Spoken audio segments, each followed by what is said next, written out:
Hoje estamos aqui com o presidente da Amapev, Aparecido Bidoia, e as convidadas Maria Cristina Schenso, palestrante sobre cultura e educação, e também Ana Paula Serra, que vai falar com a gente sobre economia criativa. Aparecido Bidoia, diz para nós, o que é o projeto Linguagens Artísticas? O projeto Linguagens Artísticas é um projeto que começou já no ano de 2024, através da Secretaria Estadual de Cultura, que nós fomos contemplados com recurso do Ministério da Cultura, né? E esse projeto ele busca a identidade das linguagens, a música, a dança, a gastronomia da nossa região, da identidade local de Londrina. Os objetivos e as linhas desse projeto propõem o quê? Nós propomos divulgar e incrementar as linhas da cultura, da música, do teatro, do que é desenvolvido na linguagem artística em Londrina. Esse é o foco do projeto. Bidoia, como se deu o financiamento desse grande projeto? Esse realmente é grande, é um projeto monstruoso, que Maravilhoso. é a criação Aham. do Ponto de Cultura de Londrina. Então, é um projeto que é financiado pelo Ministério da Cultura, através da Secretaria de Cultura do Estado do Paraná, que, através do edital, nós fomos contemplados com a verba, né, para divulgar esse ponto de cultura. O ponto de cultura da nossa associação é o primeiro ponto de cultura do Paraná. Tá? Logicamente, houve outros contemplados aqui na região de Londrina, mas o nosso foi o primeiro, e a gente produziu uma série de elementos, de produtos para produzir, para incentivar, para divulgar esse ponto de cultura. Cristina, a cultura e a educação são trabalhadas de acordo com a necessidade de quem? A cultura, ela é um produto humano. Uhum. O homem ele é responsável pela cultura. Só que as instituições que modelam essa cultura de acordo com os diversos grupos e as instituições que lapidam essa cultura. Então, dentro de uma instituição, por exemplo, da igreja, você tem um tipo de cultura. Da escola, você tem vários tipos de cultura, porque não são só os alunos, são os professores, são os gestores. Sim. Né? Então, a cultura ela é trabalhada dependendo do grupo em que ela está inserida. Bacana. Tá? Dentro da escola, a cultura e a educação estão entrelaçadas. Ok. Não dá para diferenciar uma da outra. A escola que molda a cultura daquele segmento que frequenta. São vários grupos dentro de uma escola, né? Sim, exato. Então, cada grupo vai defender a sua cultura. Hoje, as abordagens são umas, na década de 70 eram outras, no século XVIII eram outras. É verdade. Né? Então, Cristina, continuando com o nosso bate-papo, qual é o papel do governo federal no fomento à cultura no Brasil?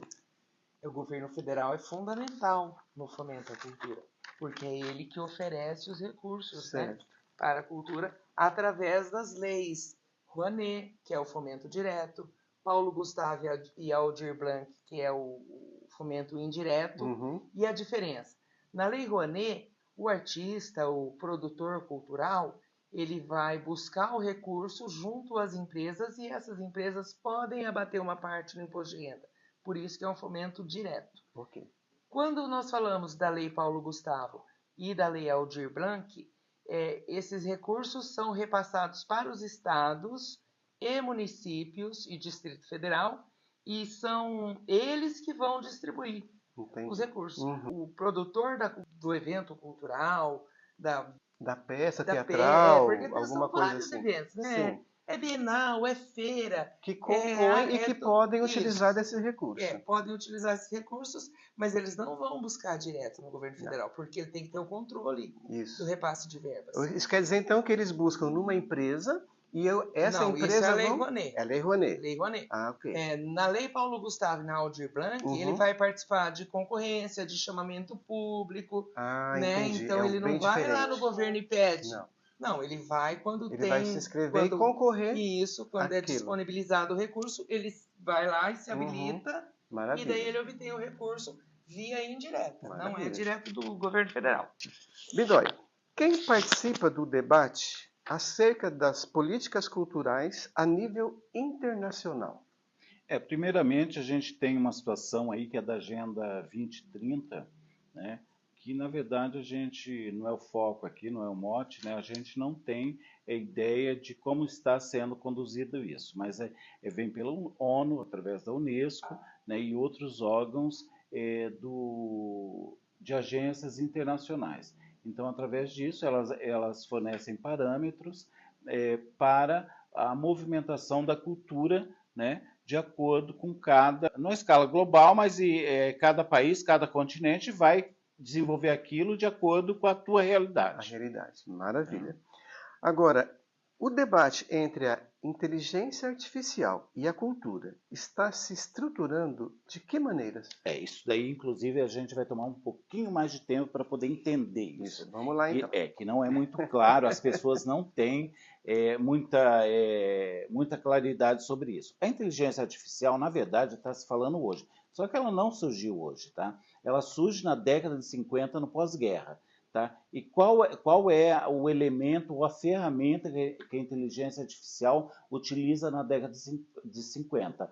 A radiofonia, os rádios. Então, naquela época, até outro dia a gente comentava com a Cristina, lá uma situação particular dela, né, da radionovela, tá? Que os pais ouviam, né, Cristina, mas não permitiam que eles ouvissem. Uhum. Tá? Então, isso na década de 50. Na década de 60, isso aí começa a expandir pelas redes propriamente dita. No caso do Brasil, a gente teve uma mudança de governo, né? Se instalou em 64 um outro modelo de governo, e a partir dali a gente teve uma situação que precisaria se fazer uma unidade da linguagem. Qual elemento, qual a ferramenta midiática, né, de inovação da inteligência artificial para aquele momento? Tá? Qual foi o elemento? Rede Globo. Qual era o papel da Rede Globo dentro desse contexto? Criar a unidade da linguagem, que daí vem de acordo com o nosso projeto, linguagens artísticas. Então, a Rede Globo ela vai absorver toda essa situação, tá, de contexto artístico, cinematográfico, telenovela, né? Então, ela vai realmente modelar e dar uma linguagem única para todo o Brasil, em dimensão continental. Isso na década de 60. Na década de 70, a gente tem a contracultura. Tá? Então, na década de 60 surge o elemento televisivo, e na década de 70 se consuma isso para o público, o consumo de massa. Em massa. Porque a televisão tem esse poder, né, de levar para a massa. Se consolida, não se consuma, né? Eu falei consuma, é consolida, que é que tira no corrigindo. Então, isso é o quê? Isso joga para o consumo de massa, a telenovela. Daí, dentro disso, voltando na questão da cultura, o que determina a cultura? No Brasil, a gente falando especificamente do Brasil, são os ciclos econômicos. Então, na década de 70, a Rede Globo usa um elemento de uma novela, Irmãos Coragem. Irmãos Coragem. 72, se eu não me engano, não é isso? Por aí, por aí, né? Por aí. Então, ali, o que a Globo ali ela tenta passar? Tá? O ciclo da mineração. Tá? E daí, se a gente voltar um pouco atrás, a gente vai ter a situação do ciclo cafeeiro. Então, sempre o ciclo econômico influenciando a cultura no Brasil. Uhum. Então, na década de 70, a Rede Globo se consolida com as novelas, né? Na década de 80, começa a mudar a polarização política, né? Na década de 90, no final da década de 90, a gente tem o avanço da inovação tecnológica, da inteligência artificial, através do quê? Através dos e-mails, as redes sociais. A primeira lá foi qual? A Orkut. Orkut. É isso aí. Tá? Então, isso vai daí no começo dos anos 2000, a inovação tecnológica, a inteligência artificial se consolida de que forma? Tá? Ela fazendo a gestão do conhecimento, do hipertexto. Então, tudo que foi postado lá, tá?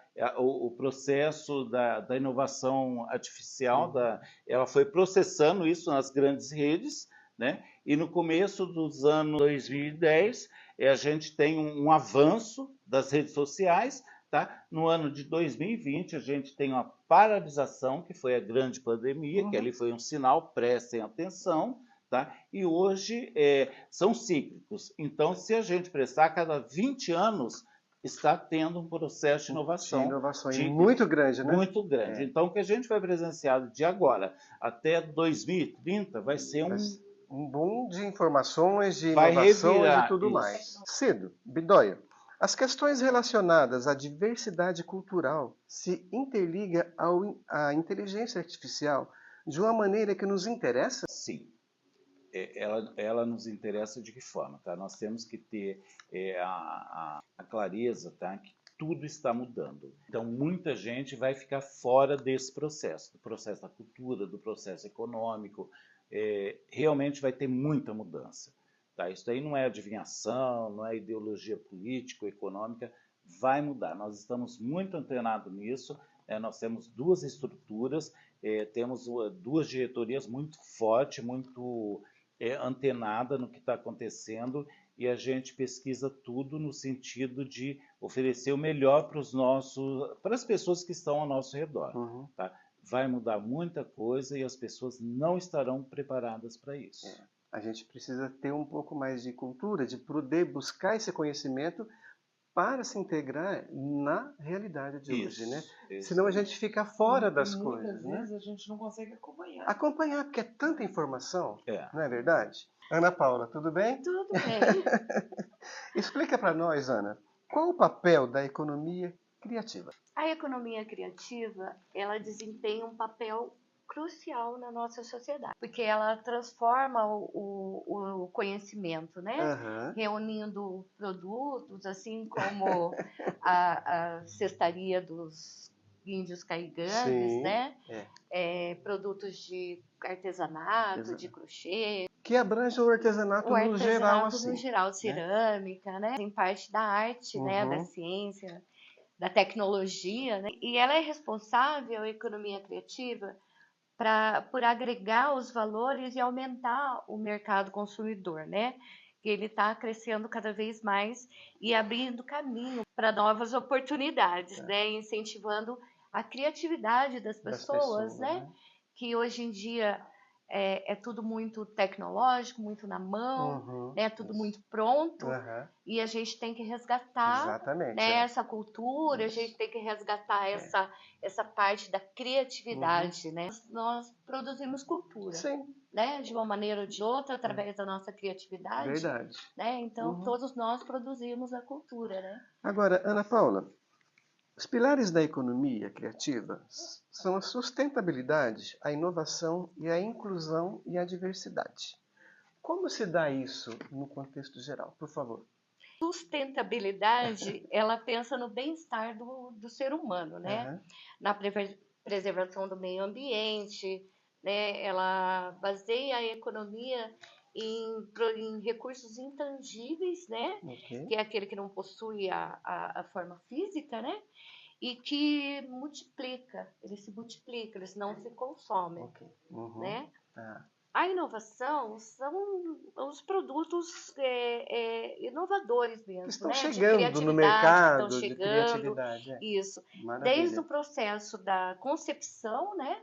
Até o desenvolvimento, o turismo cultural, né?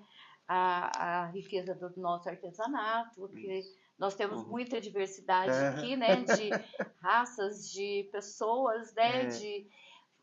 De culturas mesmo, né? E cada uma tenta conservar a sua, e é isso que a gente precisa resgatar. Antigamente a pessoa produzia lá uma peça maravilhosa, mas ela não tinha como divulgar. Exatamente. Hoje ela bota no Instagram, pronto.